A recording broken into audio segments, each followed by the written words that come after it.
Traitor! Does this describe Trump or his supposed European allies? Welcome to America Uncovered. I'm Chris Chappell. What on earth is Trump doing? This is basically every other headline you're going to see for the next 3 years and 11 months. This time, he's assaulting America's allies in Europe with tariffs.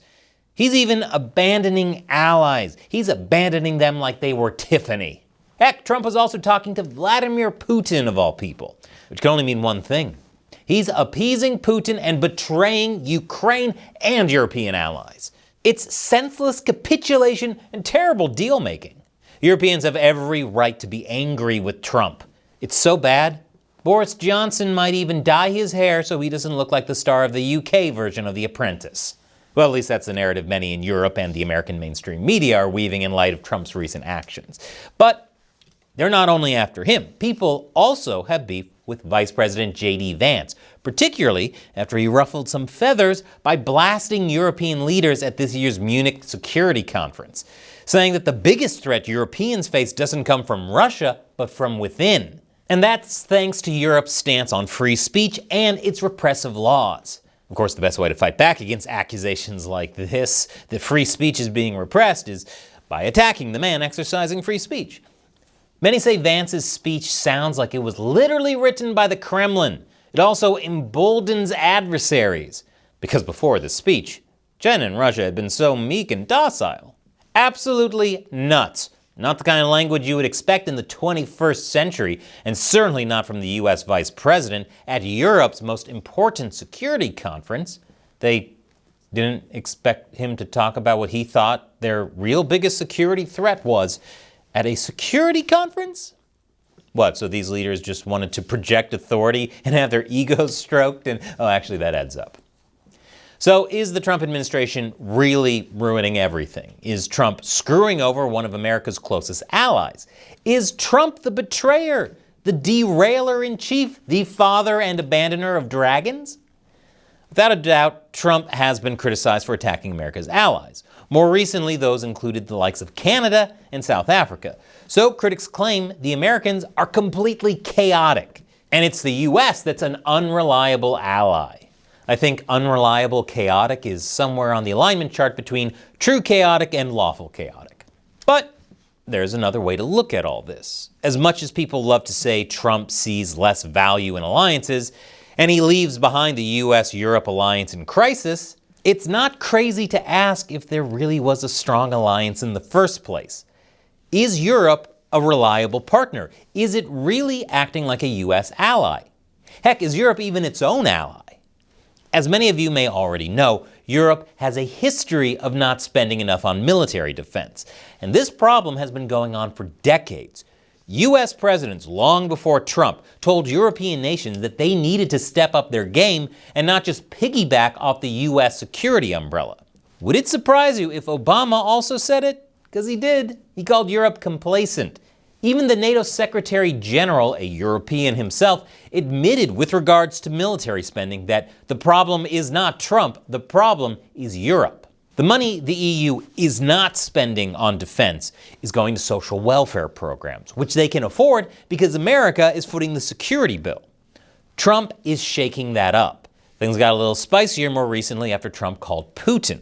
Many media outlets and European politicians warned that the US was upending a largely united front between Washington and its European NATO allies on supporting Ukraine against Russia's invasion. They even went as far as claiming the Trump administration was ready to embrace the Kremlin and is rhetorically and politically sided with the autocrats. Yes, the whole Trump is Putin's puppet has come full circle. That doesn't seem like the typical ally behavior. Maybe the Germans will set the Europeans straight. Or not. Regarding Trump's ongoing dealings with Putin on Ukraine, Munich Security Conference Chair Christoph Hugson said it looks a bit like appeasement from here. Speaking of Putin, Hugson said he smells weakness. I think what he is smelling now is something he likes. Geopolitics has now broken down into a game of he who smelt it dealt it. But this is all rather ironic and funny coming from him.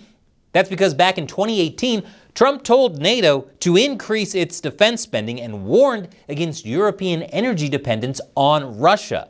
In particular, Trump warned of the Nord Stream 2 pipeline deal between Germany and Russia, calling Germany Russia's captive. Clearly the ramblings of Putin's puppet.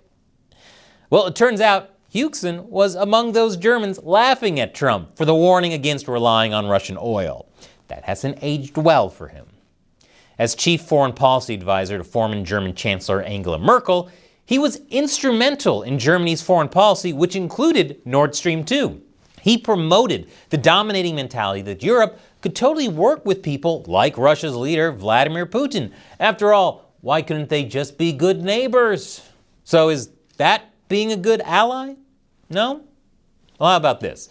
Even after Russia's 2022 invasion of Ukraine, it seems Europe is still dependent on Russian energy. But surely they've been weaning off, right? Nope. EU imports of Russian natural gas reached an all-time high in 2024. Just can't stop suckling that sweet, gassy Russian teat. Guess what? All that translates into hard-earned cash that Russia can use to threaten Ukrainian and broader European security. But it gets better. There's another big way Europe's indirectly fueling Russia's invasion of Ukraine. China, can't leave them out. You may have heard Europe is utterly addicted to green technology. Minus Germany abandoning nuclear energy, that is. Maybe they got scared after watching Oppenheimer. This addiction has made Europe completely dependent on China for cheap green technology imports. However, unlike the US and Japan, Europe hasn't diversified from China. To the contrary, Europe has deepened its trade and investment with China, and tells other countries that they shouldn't have to pick between the US or China. But guess where much of the money China earns from trade and investments with Europe goes into? You guessed it, fueling Russia's invasion of Ukraine. Europe really hates the idea of sanctioning China, and when it does so much, much later and very begrudgingly. This is why the Trump administration, in the wake of Trump's talks with Putin, sent European governments 11 questions divided into 6 categories to be answered before peace negotiations with Russia on Ukraine. The last question is especially damning when it comes to Europe's relationship with China. It asks, what more is your government prepared to do to increase its sanctions on Russia, including more strictly enforcing sanctions and better targeting third countries enabling Russia globally? In response to the Trump administration's tough rhetoric, there's lots of talk of China filling the void and a new reality where China could become Europe's key partner going forward. Surely, Europe would not be so dumb. Without a doubt, China has certainly taken notice and started courting Europe, saying China and Europe should work hand in hand on a new global narrative. Remember, China is definitely a trustworthy partner that always keeps its promises and would never backstab you. But to put it briefly, that's stupid. To put it longly, that's stupid. Europe needs the US a lot more than China. The proof is in the pudding, or rather the lots and lots of dollars. Chinese foreign direct investment into Europe was a little less than $10 billion in 2023. US foreign direct investment in Europe in 2022 was over $434 billion, completely dwarfing China's investment. Let's also not forget that the US is the largest provider of total aid to Ukraine, more than the rest of the world. So in actuality, China is threatening European security by supporting Russia. Not to mention fueling fentanyl exports, illegal transnational repression, money laundering for criminal organizations, and more on European soil. So Vance saying the largest threat to Europe comes from within was correct. Europe needs to take a hard look at itself and discover how much it's been appeasing Russia and helping its invasion of Ukraine, as cozying up to the Russians and Chinese is not typical ally behavior. Are Europe's values rooted in reality? And if it expects to be considered a US ally, are its core values consistent with America's, besides thinking meat puddings are an appropriate breakfast item? As far as we can see, freedom of speech isn't nearly as important to Europeans as it is to Americans, and it appears J.D. Vance was right. How can we know? Well, in Germany, they go as far as rating people for saying mean things. 6 armed officers searched a suspect's home, then seized his laptop and cell phone. Prosecutors say those electronics may have been used to commit a crime. The crime, posting a racist cartoon online. Is it a crime to insult somebody in public? Yes. Yes, it is. And it's a crime to insult them online as well? Yes. The fine could be even higher if you insult someone in the internet. If somebody posts something that's not true, and then somebody else reposts it or likes it, are they committing a crime? Yeah, in the case of reposting, it is a crime as well. Oof. Imagine if somebody posted some fringe conspiracy theory, something that's just racist against Asians, like, say, a COVID lab leak theory from Wuhan, China.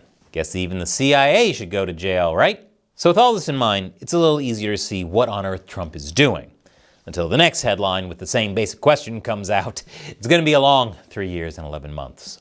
Please help me survive it by supplying me with coffee. Subscribe to our new premium website, AmericaUncovered.tv. Just click on this button that's been on the screen. Once again, I'm Chris Chappell. Thank you for watching America Uncovered.